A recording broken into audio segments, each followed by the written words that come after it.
first of all, I don't know if Eric, here he comes, I wanted to thank Eric Renke. Eric? Woo-hoo. Eric? Eric? I want to thank Eric, he was our conference organizer. And I would also like to thank Larry Dunn, who's now standing and taking a picture. He was worked alongside Eric in making bringing this conference about, and there are many other people who've been involved. And also I would like to thank our sponsors, especially the Denver Foundation, that has provided us with significant funding to bring this about, along with Cooperate Colorado, the New Belgium Brewing Company, the Rocky Mountain Farmers Union, Namaste Solar, Colorado Health Op, Mountain West Credit Union Association.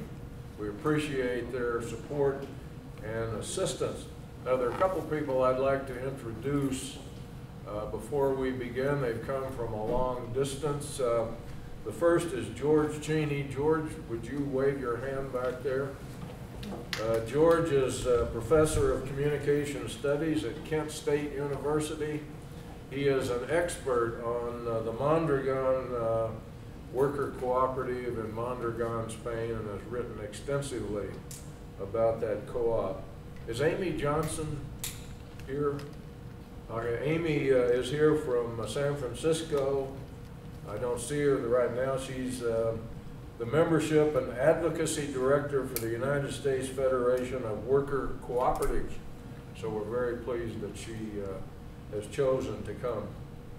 Now I'd like to say very briefly just a little bit about the Rocky Mountain Employee Ownership Center. We can summarize our mission in one word, and that is work. We advocate for work and working people.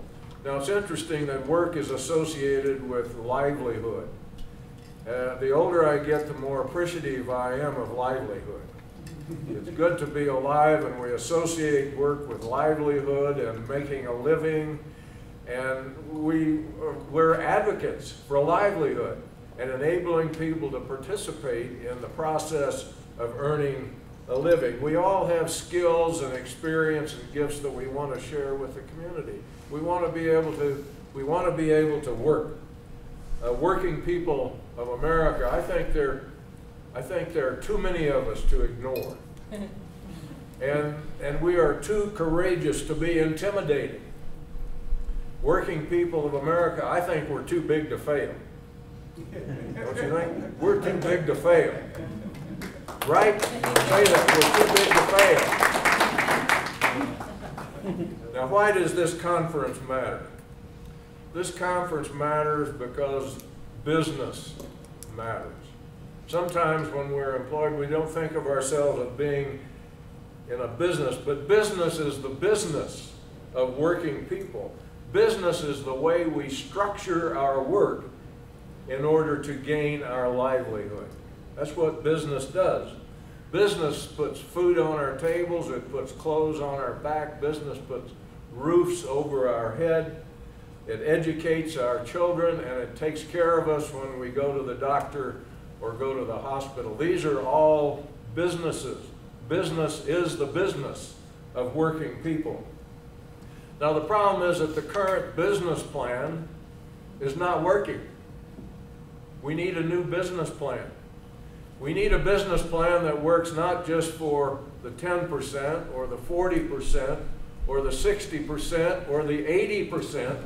We need a business plan that works for the 100%. We need a new business plan. This conference matters because ownership matters. That whenever one pays off a car loan, there's a kind of sense of relief, a kind of sense of freedom. Or if one pays off their mortgage, it's not quite like what Martin Luther King had in mind, but when we pay off a mortgage, free at last. Finally, we're free at last. Ownership matters because we have a stake in what we own. Somebody said, nobody ever washes a rental car.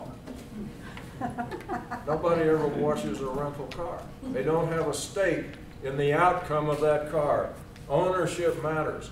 We need to build and create a new business plan in terms of to make it possible that we own the business, that we own our work. That's why this conference matters. Ownership matters. Let's bring the economy home. Let's bring the economy to our homes and our neighborhoods. Let's own our work. We, the working people of America, are too big to fail. Right? Right. Okay, now I want to introduce our speakers. You didn't come to listen to me. We have with us this morning Richard Idlin. Richard has been a very valuable part of the Rocky Mountain Employee Ownership Center. He's on our board. He's a fountain of ideas and information.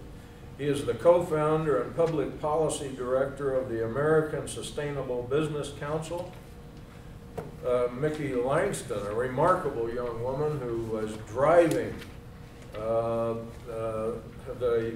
Business Alliance, Mile High Business Alliance, a remarkable young woman. She's the co-founder and executive director of the Alliance and a local economy fellow of the Business Alliance for Local Living Economies. Irene Aguilar, I think Irene is here, is a medical doctor. I don't know how she does all of this. How do you do all this? She's the Assistant Majority Leader of the Colorado Senate, the Chair of the Health and Human Services Committee of the Colorado Senate, a medical practitioner, provider, and an advocate for universal access to health care. And then finally, but certainly much appreciated, that Steve Dubb is here. He's the Research Director of the Democracy Collaborative at the University of Maryland, where he has authored many works, including The Road Half Traveled, University Engagement at a Crossroads, and with Ted Howard, he conducted the strategic planning work that led to the development of Cleveland's cooperative, Evergreen Cooperative Initiative. So let's welcome all of these people to our group today. The first three people will make a brief introduction to their work, and then we will turn it over to Steve Dubb, and we'll begin with Richard.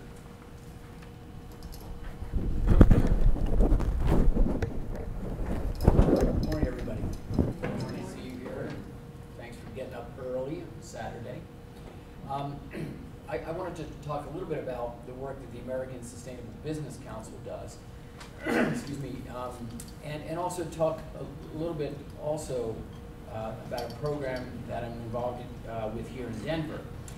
And when I say what is the mission of business, or what is the purpose of business, what comes to mind? What's the first thing? Money. Money. Anything else? Profit. Profit. Okay. So that's the traditional definition of the role of business in this economy. And I do some teaching at DU, which is our one of the colleges here in town, and also lead a training program called the Greater Good Academy. When you ask students, younger people than I, what's the role of business, they often say to maximize shareholder value, to make money. And Calvin Coolidge, president in the 1920s, had a famous axiom that the business of business is business, right? And Milton Friedman picked that up as well. So I think what's significant about this conference and about the work that Steve Dubb and Mickey and others are doing here in the city, the state, and around the country is there's a transformation happening in the perception of what is the role of business. And increasingly, consumers, citizens, employees, investors are asking that businesses take a more active role in supporting the growth of their economy and investing in those economies, and asking companies to be more transparent, to foster greater disclosure, to engage their employees. And all of this you might call the new economy or the stakeholder economy. And there's this huge transformation that's taking place across the United States. If you read the paper on a daily basis, you wouldn't necessarily know it. but it is in fact happening here in Denver, it's happening in Kansas City, it's happening in Detroit, it's happening in New York City, it's really happening everywhere in the country. That companies large and small are recognizing that their success depends on the extent to which they engage, not only with their employees, but with their communities. And I think that's a really important trend that we're going to hear more about today as Steve described some of the other national initiatives. And one of the trends that's happening as businesses become more responsible and more accountable is new legal forms. And so you may have heard of something called the Benefit Corporation that was passed here in Colorado back in May. And the Benefit Corporation is, anyone familiar with that? Okay, so for those of you who are not, this is what a Benefit Corporation is. B stands for benefit. And just like an LLC or an S Corp, it's a legal form. You can decide to structure your company so that built into its corporate DNA, into its charter, are three elements: profitability, environmental stewardship, and community engagement. And so that is now the framework of how companies across the U.S. are deciding to organize themselves. And they're recognizing that there's no contradiction between being financially profitable, environmentally responsible, and engaged in their community. And some would call that the triple bottom line. Maybe you call that people, profit, planet. And we'll hear a lot of terms today, and they all essentially mean the same thing, I think, which is that the business community is stepping up, becoming more responsible, being asked by a wide set of stakeholders to take on more responsibility. And the idea of the Benefit Corporation is that just as an S Corp or an LLC, its charter is given to it by the state, it can be taken away. So the Benefit Corporation is an idea that says we're not just responsible for making money to a narrow set of shareholders, but we actually have a broader responsibility to improve the overall community or communities within which we operate. ESOPs, employee stock-owned plans, we're going to hear more about, but it's something that we find across the country. There are more and more of those. At the American Sustainable Business Council, we work on a wide range of public policy issues, both at the state level and federally. And one of the things we're spending more time on these days is ESOPs as well as co-ops.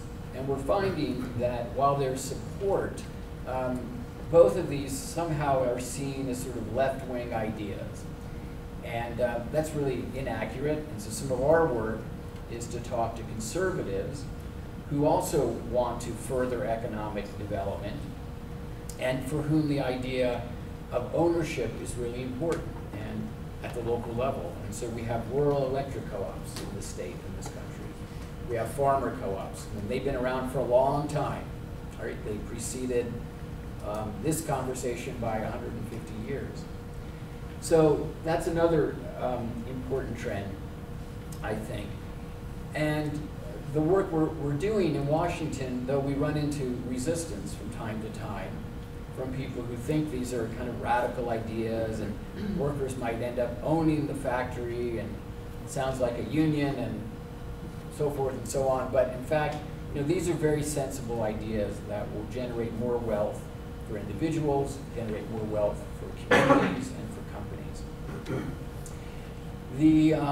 The last thing I just wanted to suggest was that, all of us, whether we're owning a business, whether we're investing in a business, whether we're just purchasing the goods and services of a business, have a lot at stake in how this conversation goes. And right now in Washington, there's a big discussion around what is the appropriate role of the federal government. And as we see, not only at the federal level, but at the state level, the role of the public sector diminishing, the sector that will become more and more important is the business community. So it's really important how we as business people, as consumers, as citizens, relate to business and what we ask of business. And so I'll leave you with a thought that we can vote with our dollars. Nikki, I know, is probably going to say something about that, because that's a lot of the good work that the Mile High Business Alliance does here in Colorado. And the Mile High Business Alliance, by way of introducing Mickey, is part of a national organization called the Business Alliance for Local Living Economies, BALI, not the health club, which also is important, I suspect. But BALI, B-A-L-L-E, is a national group. There are about 85 chapters across the country. And these are organizations that are really focused on building strong, resilient, vibrant, healthy economies, feeling that it's important to invest, to create jobs, access capital. And BALI, along with a group called the American Independent Business Alliance, Social Venture Network, National Cooperative Business Alliance, and about 65 other groups across the country are part of the American Sustainable Business Council, along with companies like New Belgium Brewing, Eileen Fisher, Patagonia. And so all in all, these organizations and companies are helping to create this new and we think much more prosperous and hopeful economy. So Mickey, I'll turn it over to you. Thank you.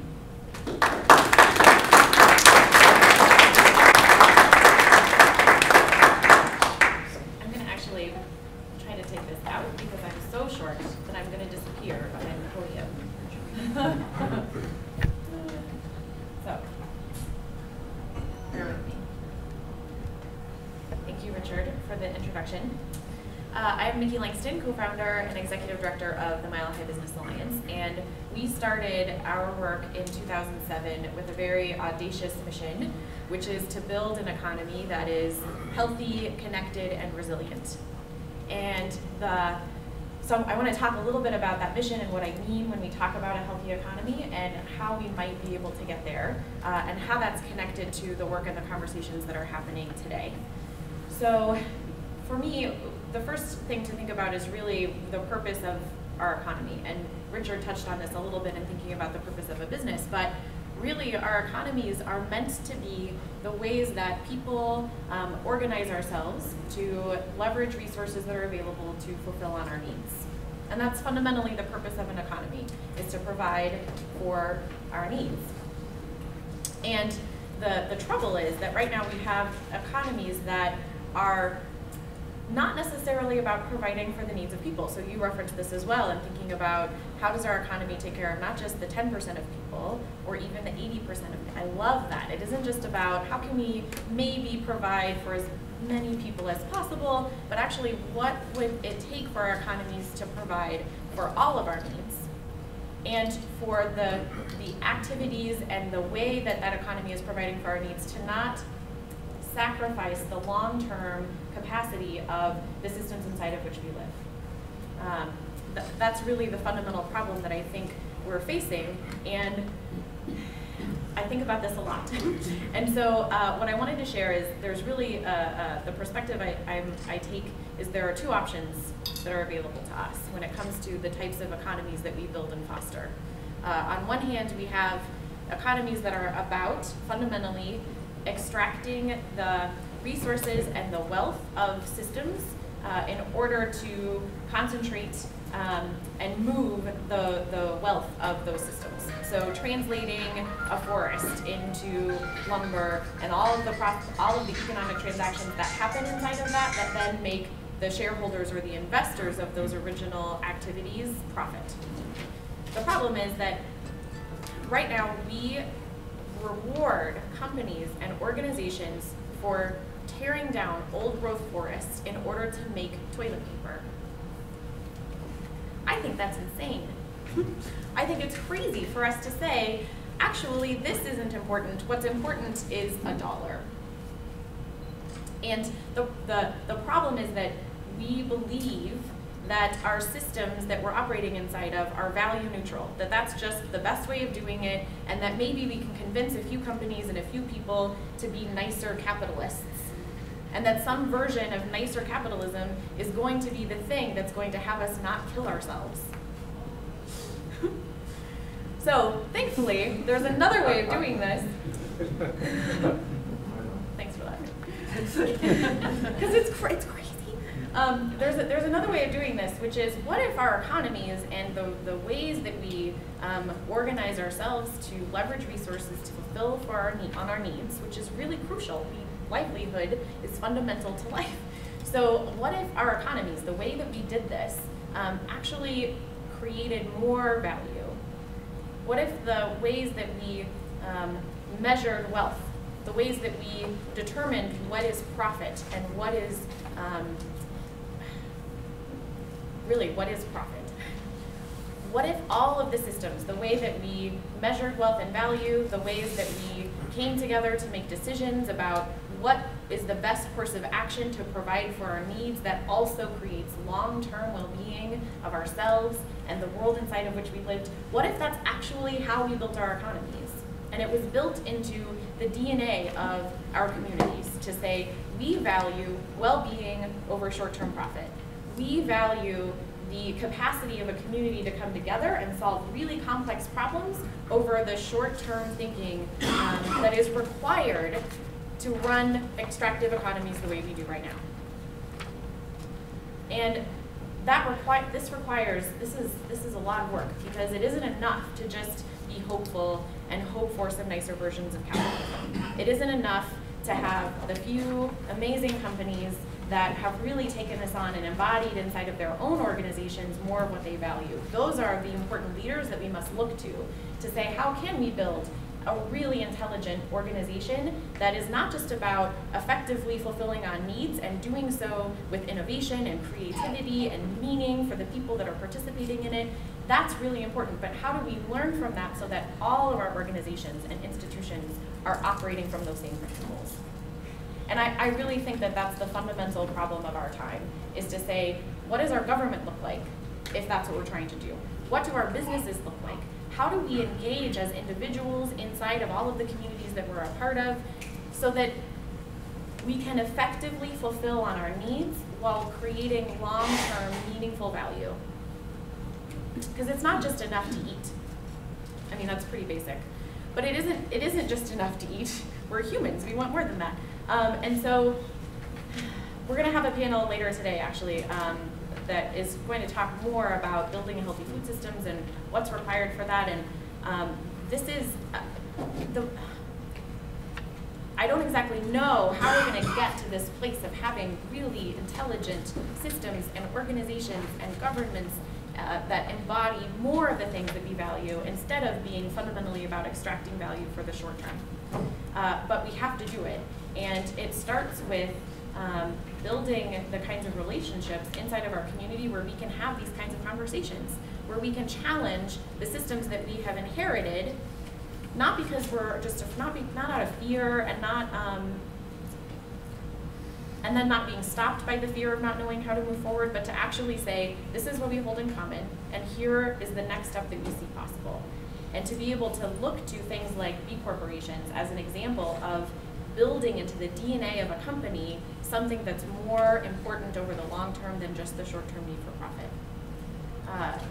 There are a lot of really great businesses that are thinking about this and working to make sure that their business is an expression of more of what they care about, an expression of the community inside of which they live, and those are the businesses we work with. And so Mile High Business Alliance is a membership-based organization. We have about 200 or so members right now, and they're all Colorado companies. And the reason, that is the one requirement that we have fundamentally for membership in our organization. You have to be headquartered here. You have to be a Colorado company because ownership matters, because it's this fundamental statement of, I want to operate a business inside of my community, and I'm going to embed it into this place that I love. And there's a lot of different kinds of companies that can operate inside of that, and we are supportive of the work that's happening here. And I think mostly what I want to communicate is that, just like Richard was pointing to, this conversation and this problem of we really do want stuff to work well. And right now we have insufficient tools and insufficient systems for being able to actually have economies and communities that are thriving. And not just a little bit part of the time, but really thriving. And that's the work that we're doing. So and the work you're doing. So thank you for being a part of this conversation. And you know, as you move forward, whether you're a community activist or you're a business owner or you are a community leader or elected official, I invite you to continue thinking of how can we build and nurture these systems that actually embody more of what we value. And so thank you so much for being here. That's it. I appreciate that we have elected officials who are willing to be courageous and to speak for these things that are important to us over the short-term concerns and considerations of politics. I do not have the strength for it. So thank you so much, and we will hear next from Irene Aguilar.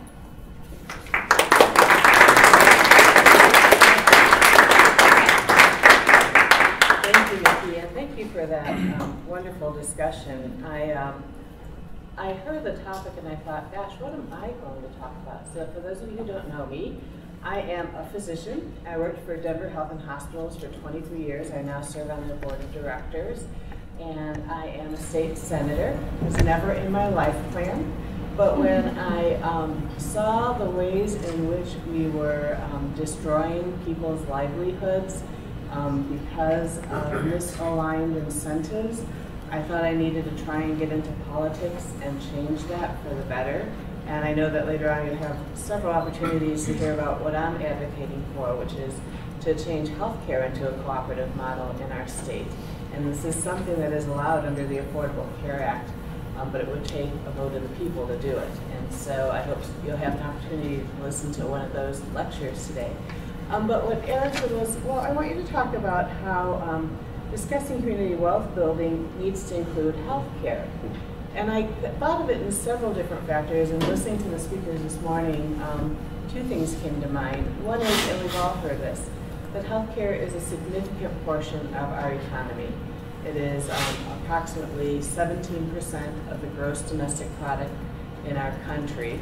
And we have some estimates from an economist who helped us look at turning healthcare into a cooperative building business in our state, showing that it's estimated to become 19% of the GDP of our state in 2024. And so it would be difficult to talk about the economy and the state of the economy without including such a significant factor in the driver of the economy in your discussions. But secondly, I think, and more fundamentally, is that in order for businesses to be successful, you actually need a healthy population. And we sometimes forget that even people who aren't sick need health, and sometimes need health care. You know, I like to joke about how back in the 1920s, people could pay for health care with eggs or a chicken or something, and not everybody needed it. So a traditional insurance model where a few people had a catastrophe, a few people needed to access the health care system. For better or worse, the advances in medicine have meant that it's rare for anyone to have enter or exit this life or live in this life without touching our healthcare system in some manner. And I think we need to find a way to do that that both benefits the society, the individuals, and benefits those the economy at the same time. And the good news is that we could do that. Unfortunately, our healthcare system was designed for a free market economy, and as time has progressed, the inability of healthcare to fit into a free market model has become more and more obvious to people. And what I'm hoping that we can do is look forward and see healthcare as one of those economies which needs to be something that we all look at as part of our common good. Because ultimately, when somebody gets really sick and shows up in an emergency room, none of us want to live in a society that says, do you have insurance? Oh no, sorry, wait outside and die there. And so I think we can find a way easily to make this win-win, and I'm excited to see this group interested in doing that in traditional business models, but I do agree that it needs to be part of our healthcare business model as well. As you may or may not know, Colorado is actually on the leading edge in implementing the Affordable Care Act. We just had a meeting on Thursday. I had the legislative committee that oversees the health benefit exchange, and we are as ready as we can be. But even sitting in that meeting, one of our Republican legislators recognized yet another way in which people are inadvertently going to be left out of our health care reform. It's a complex thing, but it turns out that if your husband's employer offers insurance for the whole family, even if it's too expensive for you guys, because your husband's employer offers that insurance, you can't go onto the exchange and get assistance with purchasing insurance. And so again, it was not something I think in any way that was intentionally done, but we keep trying to fix a really complex system.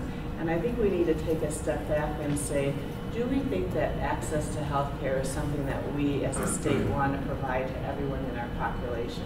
And not unlimited health care. But there are a number of things that actually do have evidence to support them. And if we do think that that's an important thing, then how can we provide for that in a way that makes sense? I like to say that we could do this in a way that is both fiscally conservative and socially just. And so I'm excited to see so many people here interested in looking at making our state a better state for everyone. And I want to encourage you to learn more about how we can do that in healthcare. Unfortunately, I am off to Colorado Springs because we have democracy in action, sort of. We're having some recall elections on Tuesday in Colorado Springs and Pueblo. And I have to say I am a great fan of our Senate President, John Morse. And part of why I'm a fan of him is that he has, like any person, his own agenda, but he respects you and your agenda. And everything I've wanted to do, he's helped to nurture and support me in doing that. And I think that's a great part of leadership. Leadership is not everybody do what I want, but leadership is helping everybody figure out what is it you're passionate about, and let me help you be successful in that. And so I congratulate all of you who came here today, clearly because of a passion, and are going to be working towards being successful in something. And we'll look forward to you voting in favor of my cooperative in 2015. I get the honor of introducing Steve Dubb. And Steve Dubb is the research director of the Democracy Collaborative at the University of Maryland. And he is an author of many works. And he will be talking to us today, or to you today, about community wealth building and creating the new economy. So please join me in welcoming to our lovely state of Colorado, Mr. Steve Dubb.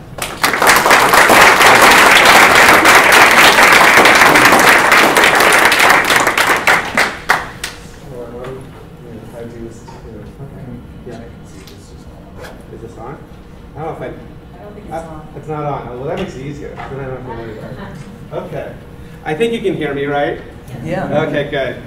So standing behind there, I always find. So we're going to see if this clicker works. So maybe, maybe not. All right. So we have to do this. That's fine. So greetings from the new economy. So I stole this from the New Economy Working Group, and Eric wanted me to tie this to look at community wealth building in light of the new economy, and I've been working in something called the New Economy Working Group. That's one of the organizations that our institute, the Democracy Collaborative at the University of Maryland, participates in. And the truth is that the definition of new economy is pretty vague. And so this was a good assignment, actually, that Eric gave me to think about what is the new economy. And at some level, it comes down to the triple bottom line that Richard was talking about earlier this morning. You know, people, planet, and profit. That you need an economy that works, you need equity, and you need the environment to be protected. And if you look right now, you know, this is from the New Economy Group. You know, this is some of the stuff we're facing, is the need to restore ecological balance. And one can have debates as to how significant those constraints are, but it's clear that there's major threat from global climate change and global warming. Exhaustion of different resources. Even if there weren't global warming, there's still an limited supply, finite supply of oil, for example. And water and other resources that are being increasingly put in shortage situations. And so that requires a new approach to have an economy that takes those constraints into account. So it's, you know, one benefit of our current economy is it's really simple. You know, you maximize profit. You only have to look at one indicator. Unfortunately, you know, every problem has a simple solution and a wrong one. And that's what we're facing today. So one issue is ecological balance, another equitable distribution. So there's a book that came out from Wilkinson and I forget the co-author called The Spirit Level. Some of you may have seen it. Shows that internationally, also within states, within the United States, and this gets to the link between community wealth and health, actually. Health is tremendously aligned with economic well-being. There's just no question about it. You look at, say, where I live in Washington, D.C., and you go on one end of the metro line, and the life expectancy is 10 or 15 years less than at the other end of the metro line. And what's also interesting is in societies where there is more equity, everyone does better off. Even the people who are wealthier do better off, which is an interesting fact. But Japan is one of the most, has one of the best income distributions, lowest Gini coefficients, if you will, in the world, and also has life expectancies about 4 years longer than the United States. Also interesting to note that, with the cooperate, the healthcare effort here, which I find rather inspiring, they have a system that's much closer to what you would have in Colorado if that were to pass. And as a result, they spend a lot less as a percentage of their gross domestic product than we do in the United States. No other country in the world spends more than 12% of GDP on healthcare. We spend 17, going on 20, and with worse results. So this issue of community wealth and health, they are linked in that way. Indeed, with hospitals, and I'll talk about this a little bit at the afternoon panel, that hospitals themselves are recognizing that some of the best ways they have to improve healthcare actually is to reduce poverty. So there are opportunities there in terms of community wealth building, community economic development. Restoring democratic community. So living democracy is true popular sovereignty. One thing that's interesting to note about the United States, we like to think of ourselves as the paragon of democracy, but democracy in the United States, as a factual matter, has been fairly fragile. I was once, I'm a recovering political scientist, I sometimes describe myself as. I was a graduate student, got my PhD at University of California, San Diego, and there was a professor who was a native of Holland, but second most cited political scientist in the United States, Arndt Leipart at the time at least. And he wrote a book called Democracy, and he was looking at a comparative study of democracies across the world, and who do you include in your case studies? So he said, well, I'm going to include all democracies. I'm going to define democracies as countries that have had regularly competitive elections since 1945 and that had universal suffrage. Everyone who was over the age of 18 could vote. Okay, so that was the definition, all the countries between 1945 and the present, right? And then there were a couple asterisks. There are these big countries that we probably should include in the analysis, even though they don't quite qualify. So one was India, very big country right now, almost 1 billion people. And there was a period in India, well, first of all, India became independent in 1947, well, we can allow for that.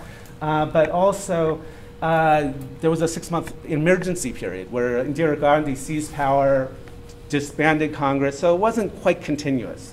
And he said, well, India is important enough to include in our sample.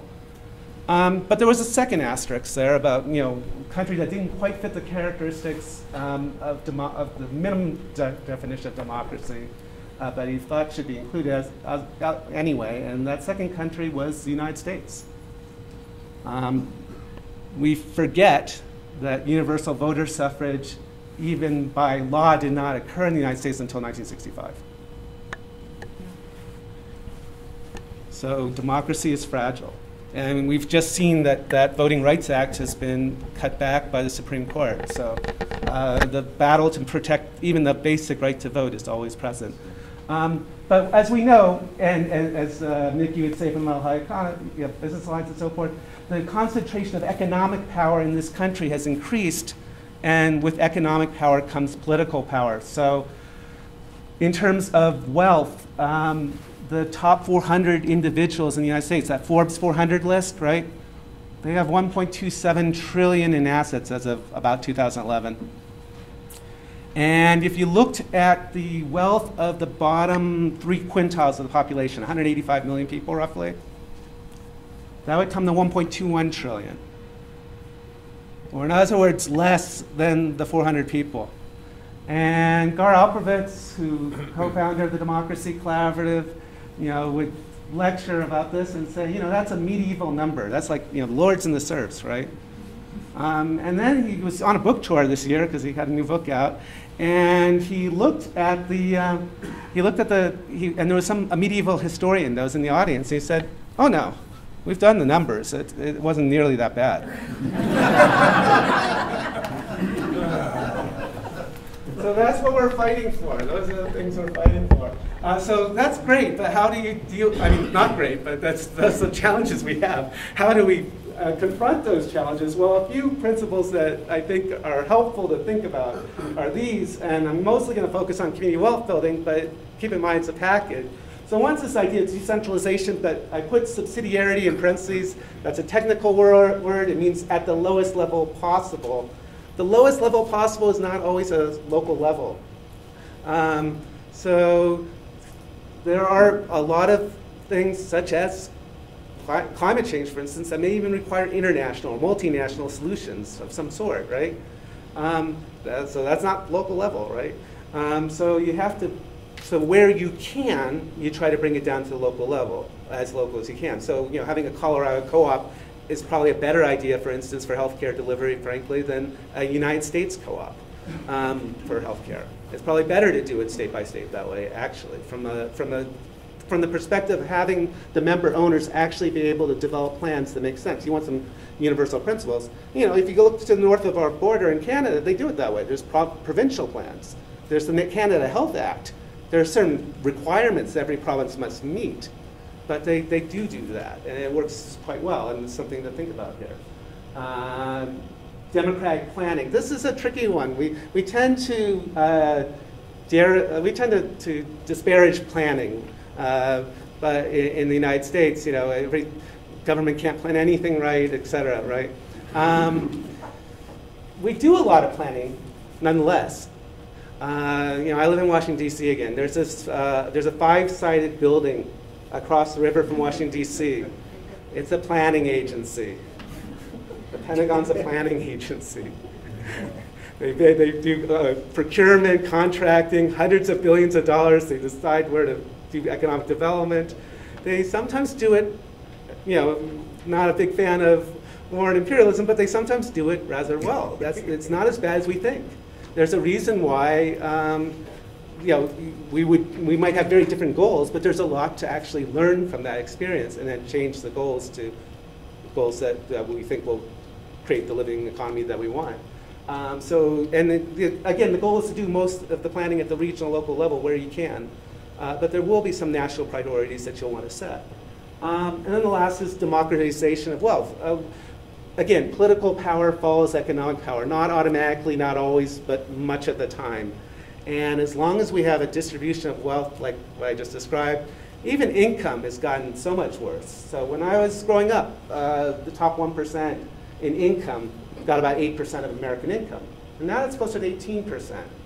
And some years even as high as 20%. It's a dramatic shift, And with that is that local businesses, that local folks are not controlling the economy, and instead it's being controlled by where the concentration of wealth and power is, which is often multinational. So that's what we're facing.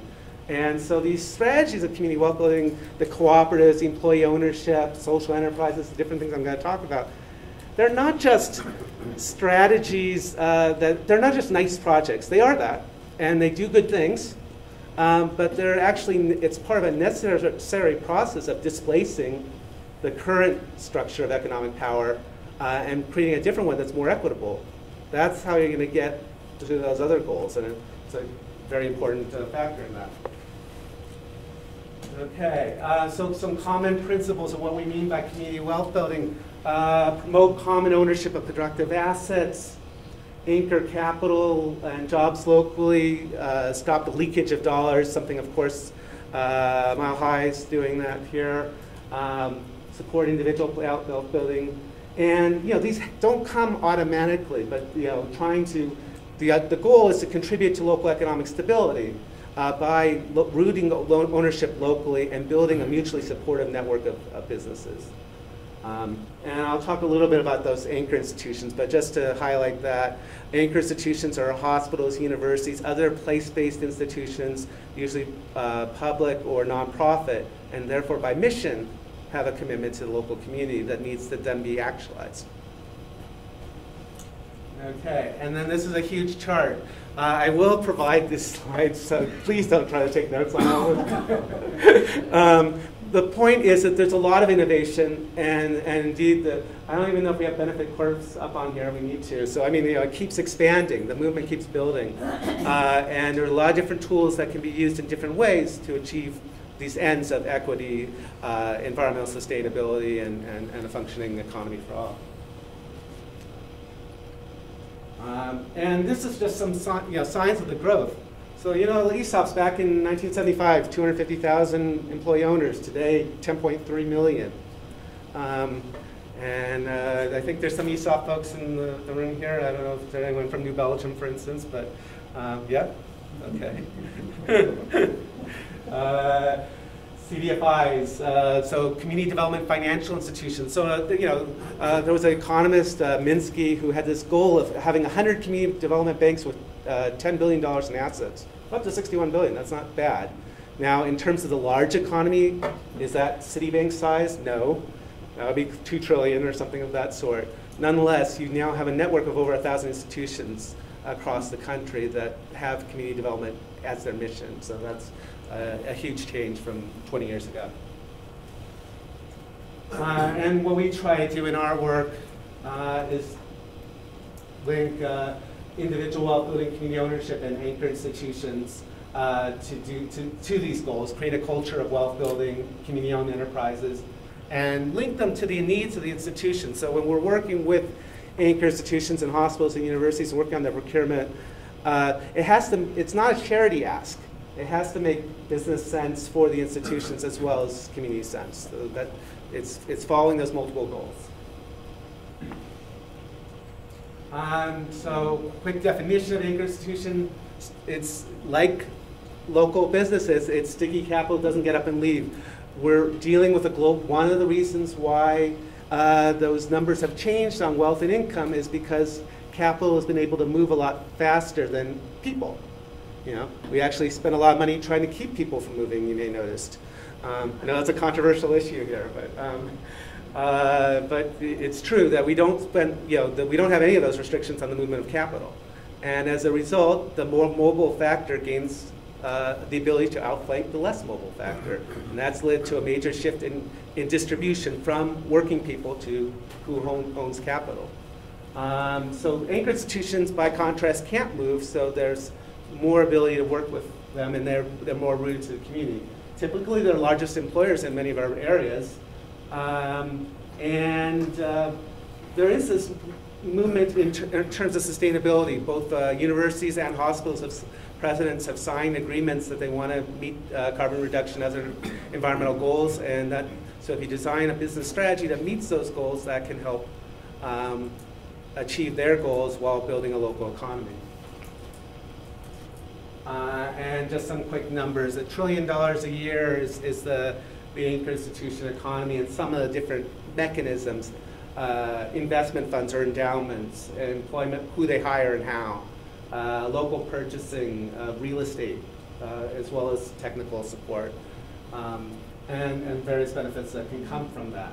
And there is an increasing realization within a lot of these institutions that are doing that work. And this is another way we thought about as anchor institution. We've actually called this an anchor institution mission. This is from a report we did on hospitals that came out this year. David Zuckerman, a research associate with us, was the author of that report. Look at 4 different reasons why institutions might want to buy more locally from local businesses. And one is mission alignment. It actually is in their mission to support the community. One is because they actually helps them economically sometimes, particularly with hospitals. there's a need to maintain certain, you can't rely on the supplies not coming in. When there was disruptions of supplies, for instance, with Katrina or Sandy, the need for local supply was made very clear to hospital administrators. And that's one of the reasons why you see a number of hospitals across the country looking at ways they can buy more of their food locally, so not have to deal with critical medical supplies that might take too long to ship in. So there's real opportunity there. Obviously, there's a community benefit, and there's also a government relations benefit. I'll just say one thing about the Affordable Care Act. Section 9007. There really is one. Says that every 3 years, nonprofit hospitals, to maintain their nonprofit status, have to file something known as a community needs health assessment. This is the first time they've ever had to do that. So for the first time, in order to maintain their nonprofit status, something that most nonprofit hospitals desperately want to do, otherwise they pay a lot more in taxes and so forth, they have to do a report every 3 years that says, this is, these are the needs of the surrounding community that we see, and this is what we're trying to do about it. That's a real point of entry. There's a bit of panic among the hospital world as to how this is actually going to work. There is the reality that the IRS is probably not the best enforcer of this, but so there's weaknesses in the law too. Nonetheless, opens a whole new conversation about the relationship between healthcare and community. And I encourage you guys all to learn more about that, because I think there's real opportunity there for building the local economy. And we're also developing this, we're going to be releasing this report on Tuesday, so you saw it first. We're releasing something called the Anchor Mission Dashboard. It's a new report. And we're trying to encourage institutions to actually say, yeah, we're going to hold ourselves accountable on a number of different criteria. And we base this on interviews with 75 people, most of whom work for hospitals and universities, some of whom were presidents or vice presidents, so that's people in authority, in other words. And looking at what different best practices in the field right now are. So we don't think this is crazy. We think this can actually move somewhere and can be done in a way that will be productive both for the institutions and for the surrounding communities. And you can see there's local hiring, local procurement, arts development, business incubation, housing, community investment. This is on the economic slide. And then we have community building and health, things like stable and effective local partners means capacity building, financial secure households, building wealth and assets in the local households, educated youth, pretty clear, helping community residents, safe streets, and a healthy environment. So these we think are reasonable goals for institutions to have, and we're hoping to work over the few coming years on that on that project of actually coming up with some accountability measures that are reasonable, but that can move the field forward. And just to give an example, Henry Ford in Detroit, I used to live in Michigan, so I figured I'd pick them. Transparent sourcing policy, so now they have this, used to be that, because you think that contracts always go out to the lowest bid, but often it's based on relationships. And, oh, well, we've always done business with so-and-so. And that's been very hard, in particular for minority businesses, but also local small businesses in general who don't have those relationships. So that's a big change. They also set a procurement target, and they're partnering with other institutions that drives purchasing locally, so it's not just them. One other thing they're doing that I didn't put on the list, but just to note, is paying people quicker, which really matters in terms of billing, so billing in advance rather than waiting post-payment. So that's anchor institutions. A few other things on that chart, social enterprise. So these can be defined in many ways. We tend to define them as nonprofit-owned businesses. Certainly there are other definitions. The business itself is usually a for-profit that's a subsidiary of the nonprofit, and it has at least a double bottom line, sometimes a triple bottom line. And here's a good example. It's old, so this is not a new idea. It's become much more common, though. So this is in Seattle, 1962, Pioneer Human Services, and they work with ex-offenders and drug offenders, and they started out with grant funding, and now are almost entirely self-financed. And one of the things they were able to do was develop a supplier business to Boeing, which was one of doing some manufacturing of parts for the Boeing airline. And then they've also developed hotel and catering and other businesses. And they've raised, it's $55 million in revenue. So this is something that can be done. And so the services are being provided. Some of the revenue is contract revenue from government, to be fair, but it certainly lowers the cost to government while at the same time increasing the benefits to the individuals. And Community Development Corporation, CDC, another old form, if you will, started out of the civil rights movement in the 1960s. You have a majority on board who are from the community. And today there's at least the 2005 survey said 4,600 CDCs across the country. There hasn't been a real count since then. But you could find these neighborhood-based community organizations. A lot of them focus on housing development, but their mission is really to do a more broad neighborhood-based planning. And so that's one of the mechanisms when we talk about democratic planning up front. Making these democratic planning mechanisms actually better functioning is a key step. And here's one of the most famous ones, but a new community in Newark, New Jersey, founded by Monsignor, employs 1,300 people, $500 million in assets. So it's not just doing housing, it's doing high schools, it's doing daycare. It has a shopping center it owns where community-owned businesses or local businesses are sited. And some of the profits get to support some of the social programs. ESOPs. So I suspect a lot of people here are familiar with ESOPs. This gets to the employee ownership side, right? The interesting thing is that they can borrow money thing sounds kind of trivial, but it's actually critical to how they function. So most ESOPs are formed by borrowing against the future contributions to the pension plan, meaning the workers don't have to come up with the money up front to buy the business. And that's why it's expanded from 250,000 to 10 million. And there are various tax benefits as well. Oops, let's see if I can go back. Maybe not. No way to go back on this?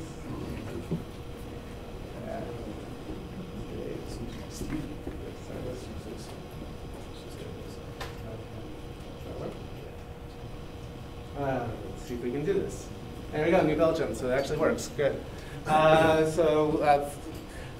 New Belgium was present, at least in spirit, at the reception last night.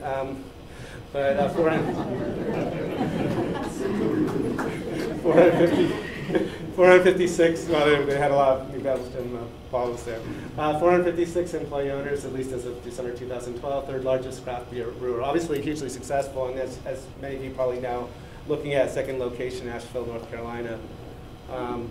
This 3% employee-owned turnover is just an incredibly low figure and speaks to the value of the employee. You want to say, does employee ownership matter to the employees? Look at that 3% number again. You don't find that in too many businesses. The last type I'll mention is cooperatives. One member, one vote. They've been around a while. Cooperatives are a fairly large sector in the United States. $3 trillion in assets, 857,000 directly employed, 2 million indirect. So this isn't so there is actually a fairly, the moral of the story is there's a fairly large alternative economy within the shadow of the existing economy that gives us a base to build from. I chose another local, I think this number is a little high, but in any event, I think 70 team members or something like that. 4-to-1 maximum salary ratio, largest market share in the industry in Colorado. So that's a worker-owned cooperative right here in Colorado, Namaste Solar. And I think somebody from Namaste is here. So, all right, hey. And then I want to talk briefly about some of the work we've done, sort of this comprehensive community building, because one of the things I think this conference is meant to do is to help you guys think about ways to implement stuff on the ground here in Denver and the Rocky Mountain Front Range region, right? So this is a map of Cleveland before the foreclosure crisis fully hit. This is 2006. And so inside is where the university and the hospitals are. Those are their anchor institutions. to all around on the left, yeah, up and sort of 3/4 around that circle are the surrounding neighborhoods of what we call the greater university circle. Median household income 18,500. And all those red dots mean things like water shutoffs, tax liens on mortgages, and foreclosures, right? So even though this was before the quote-unquote big crisis, there was already a crisis. And when the universities and hospitals and the foundations saw this, they were like, we got to do something. We got to break down that divide. And so what we try to do is develop some employee-owned businesses to break down the divide, which are known as the Evergreen Cooperatives. And right now there are 3 businesses: a laundry, a solar and energy business, and a greenhouse. And they employ about 70 people in those 3 businesses. So we're making at least a dent. But this is how we did it, and this is, I think, more important for you guys is to know how we did it and what to do. So we interviewed people and asked them. We asked procurement officers at the different institutions what are their business needs, and these are the kind of ideas that came up. Some of them were more economically viable than others. So that's why you don't see 20 businesses right now. Well, we hope to get there eventually, but so you have to choose. But you start by doing your market research. And then this is sort of the structure we've developed. Complicated chart, but the important thing to note is it's a network of businesses. So the goal is not to build one business, it's to build a network of businesses that are mutually supporting that can hopefully have profits that go up to a parent nonprofit that then invests in new businesses. That's what the ECC at the top is. And then can be financed through the Evergreen Cooperative Development Fund into funding new businesses. We also own the land through a real estate company underneath the greenhouse. And we have Evergreen Business Services that provides back office support. So that's the idea, is to build a network of mutually supporting institutions. One thing we know about cooperative development, and worker cooperative development in particular, is that it tends to work better when there's a supportive ecosystem. So that's what we're trying to create. To do this work, you also have to build community support, really important, and this is some of the stuff that's ongoing on the ground in Cleveland. And then there's these other issues you also have to look at in terms of how are you going to do this here? Who's going to champion and provide the capital? Who's going to do the business development? These are technical skills that you need to build the team to do this. This is why it's known as a public-public or public-private partnership. There are a lot of players that have to come. We did not do anything alone in Cleveland, believe me, but with working with a lot of people, we were able to achieve something. And we've been doing similar work now in Atlanta and DC and elsewhere. And it's about building these coalitions that can get have the vision and get it done. So I'll end here with some principles, and I hope there's a little bit of time for questions. You start with the values, and that's why we talked about this, the triple bottom line. Develop productive assets, so not just money in the bank, but businesses that generate wealth over time.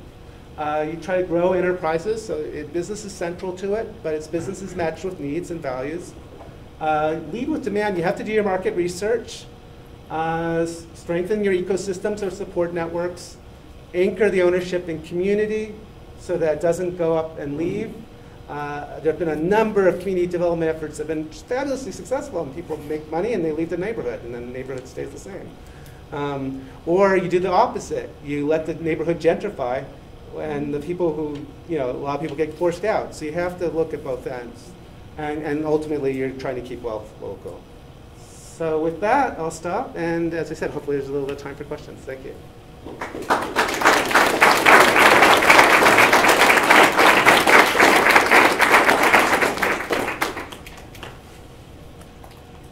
I was aiming for 30 and got 33, so that's not too bad. Yeah. Yeah. I went to a meeting with a person from Move to Win, one of the national people, and she was talking about community assembly, people's assemblies they're having. And they had one in Salt Lake City, and we're planning one in Fort Collins, to bring together the people that are working on these different issues like fracking and healthcare, the specific issues like the cooperative healthcare, and other things, and to kind of, because that's kind of the natural constituency for this. And you've given me a whole lot of new ideas to bring to these people. But you know, the different ways of building community wealth. We were going to just try to get a network together to at least support each other for petitions and things like that. But there's so much more to do. But it seems to me the natural constituency to start here is those groups that are already working on pieces of this. No, I think so, and there's different ways to think about the pieces, you know. Yeah. So there's the movement groups, but there's Right. also the actual businesses, Exactly. and you know, one of the things we try to encourage at the Democracy Collaborative is more,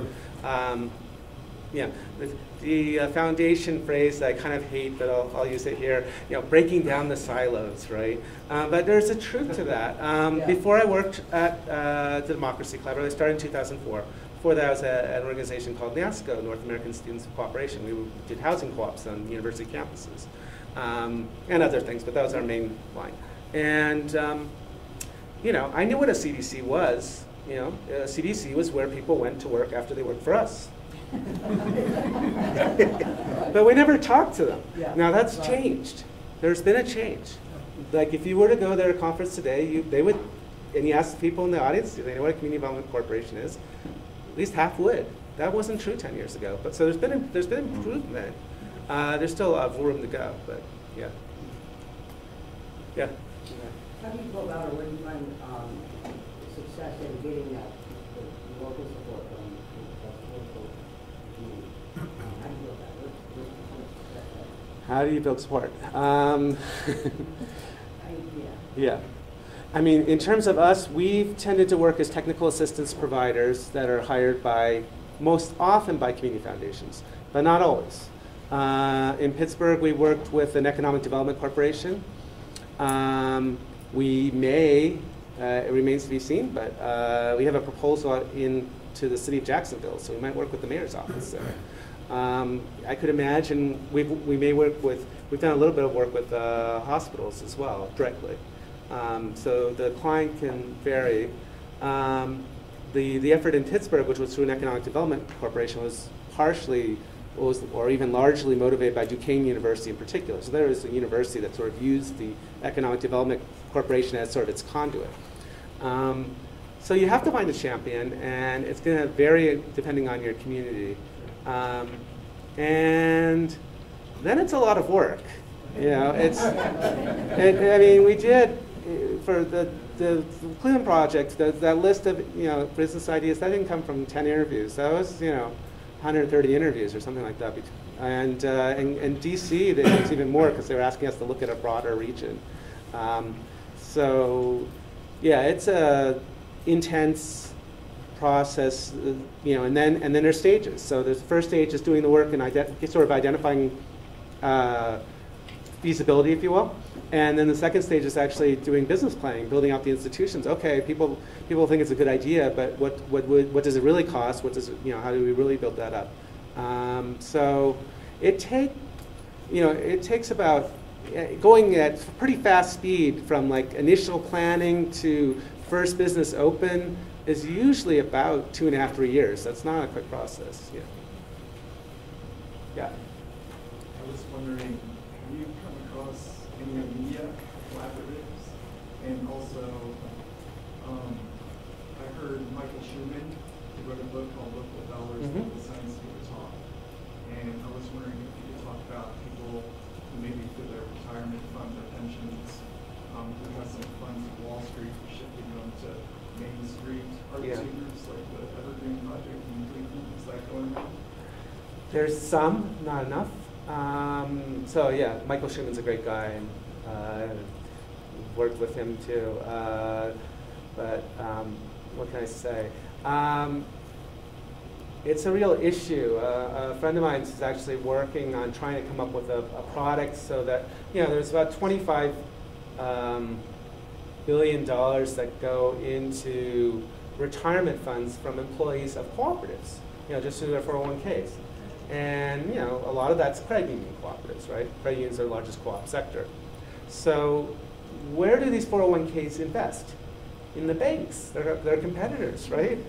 He said, why are you funding your competitors? But there's no vehicle right now for that to occur directly through your 401k. So there is an effort, and Calvert Foundation's involved, but I don't know what the state, stage of development is to actually create that vehicle. Even if you got 5%, nobody would suggest putting 100% in one area anyway. That would be $1 billion that you'd have for co-op investment, not nothing, right? There are things presently, such as those Calvert investment notes. They're uninsured, but they're 3-year certificate deposits. You sort of pick the interest rate within reason, and you get there's no payment of interest, but there's payment at the end when you turn in the bond, if you will, or the CD. So you can put in $1,000 and get back $1,030, say, in 3 years, and that money's going into mainly community development financial institutions, which then invest in communities. So that's one thing that does exist. And there is a growing, obviously, community development finance field's growing quickly, so that is having some success. Yeah. They can invest their 501k in credit unions? There's no vehicle that will then invest it in credit unions, right? Really? Yeah. So speaking of that financing for public benefit, have you heard anything, or what can you talk about social impact bonds and their growth throughout the country? I haven't done a lot of research on social impact bonds. Just so everyone knows, social impact bond is where you pay for a result rather than a program. It allows for innovation and hopefully for more effective nonprofit response. Very common in Great Britain. I know it's been used, I think, in New York City and a couple other places, but I have not tracked that. So if anyone here has that information, that would be good to know.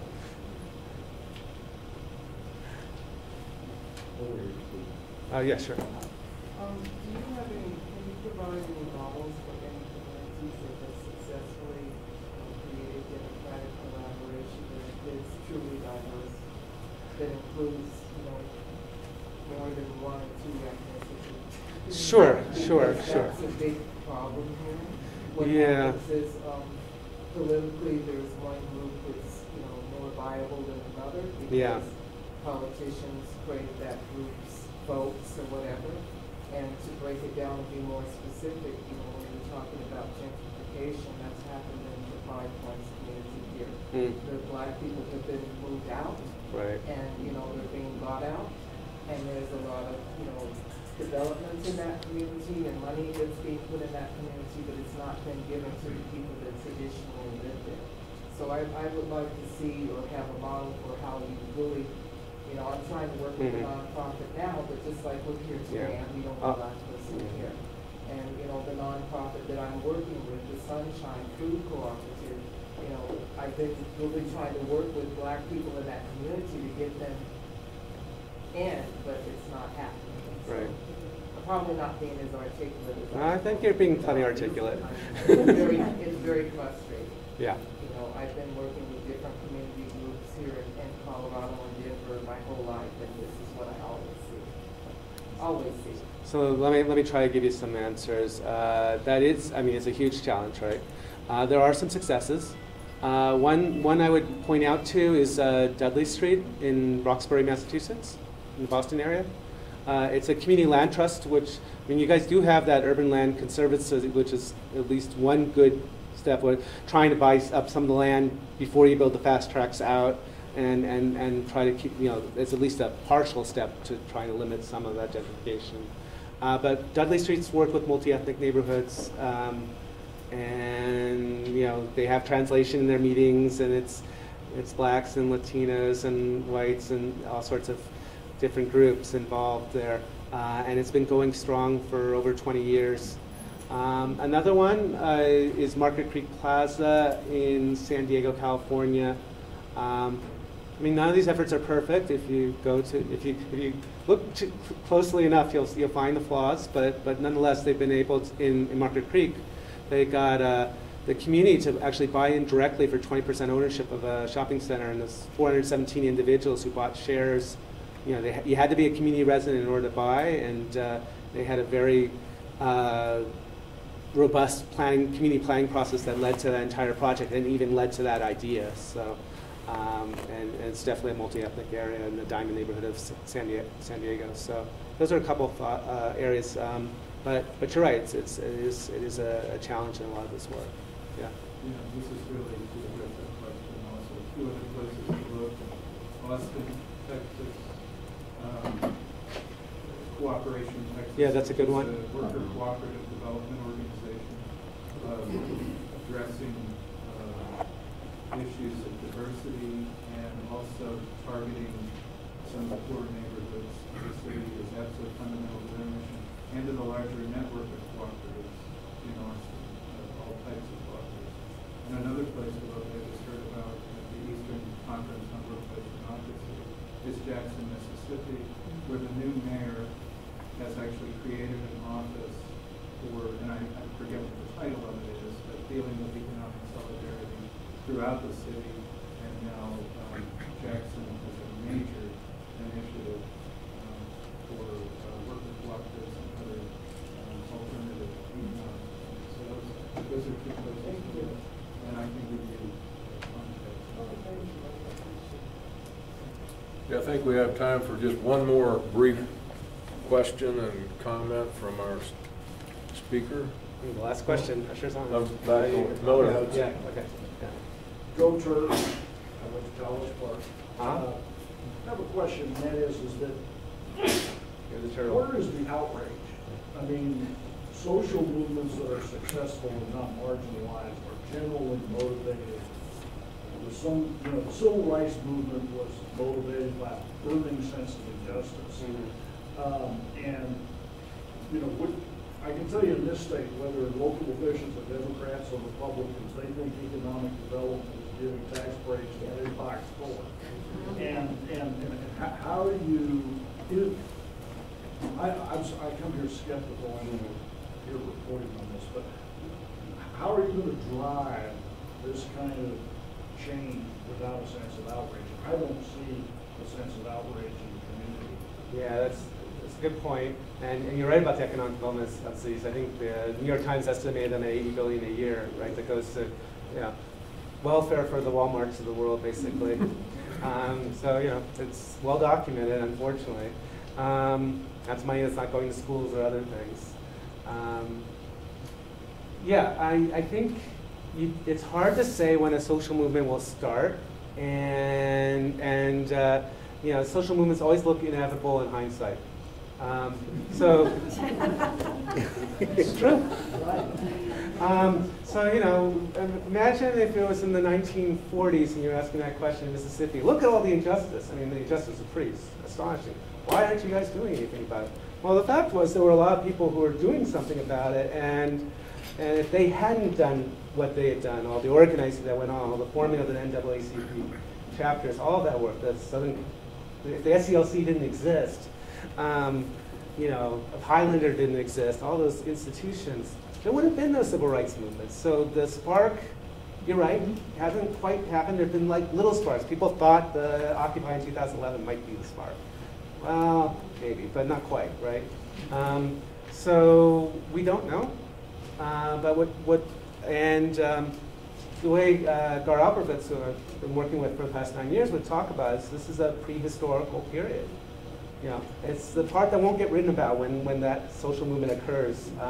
But it's absolutely necessary work in order to possibly have success, if there's a spark, if the outreach occurs, and can we then direct it in a way that's productive and actually builds a better future? All right, thank you. Let's give